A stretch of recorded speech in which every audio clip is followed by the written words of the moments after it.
प्राचीन काल की बात है, जब गणेश जी बालक थे।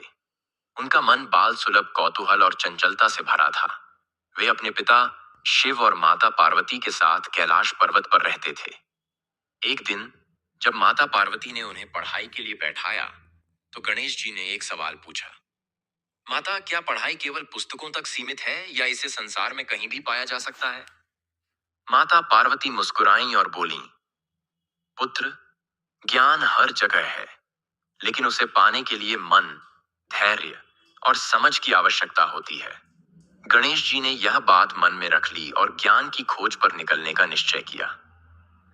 गणेश जी कैलाश से नीचे उतरे और एक छोटे गांव पहुंचे। वहां उन्होंने देखा कि एक बूढ़ी महिला बहुत परेशान थी। वह एक बड़ा घड़ा पानी से भरकर अपने घर ले जा रही थी, लेकिन घड़ा फूट गया और सारा पानी बह गया। गणेश जी ने उससे पूछा, माता, क्या मैं आपकी मदद कर सकता हूं? बुढ़िया ने कहा, बेटा, मैं इस घड़े को बार बार भरती हूं, लेकिन यह फूट जाता है। अब मैं क्या करूं?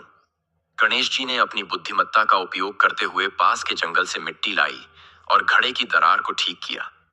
उन्होंने उस पर अपने हाथों से एक ऐसा चिन्ह बनाया जिससे वह घड़ा और मजबूत हो गया। बुढ़िया ने कहा, बेटा, तुमने तो मेरे जीवन की समस्या हल कर दी। तुम सचमुच अद्भुत हो। आगे चलकर गणेश जी ने देखा कि एक छोटा चूहा जाल में फंसा हुआ है। वह बहुत डर रहा था। गणेश जी ने अपने दांत से जाल काटकर उसे मुक्त किया। चूहा तुरंत उनके पास आया और बोला, तुमने मेरी जान बचाई है। मैं तुम्हारा ऋणी हूं। अगर कभी तुम्हें मेरी मदद की जरूरत हो तो मुझे पुकार लेना। गणेश जी ने मुस्कुराकर कहा, मित्रता में अरण का कोई स्थान नहीं होता। तभी से वह चूहा गणेश जी का वाहन बन गया। गांव अंत में गणेश जी एक गांव पहुंचे, जहां लोग आपस में लड़ रहे थे।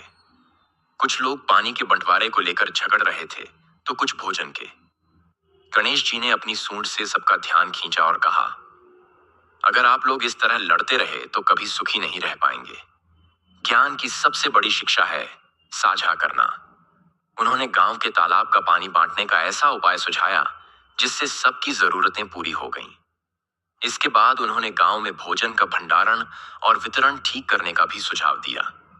गणेश जी की इन छोटी छोटी लेकिन चमत्कारिक बातों से लोग समझ गए कि ज्ञान केवल पुस्तकों में नहीं, बल्कि सही सोच और कर्म में छिपा है। उनकी शिक्षाएं आज भी संसार को यह संदेश देती हैं कि समझदारी, धैर्य और सहयोग से हर समस्या का समाधान संभव है। बाल गणेश ने अपनी बुद्धि और करुणा से न केवल लोगों की समस्याएं हल की, बल्कि उन्हें जीवन की सच्ची शिक्षा भी दी। इसीलिए उन्हें विघ्नहर्ता और बुद्धि के देवता कहा जाता है।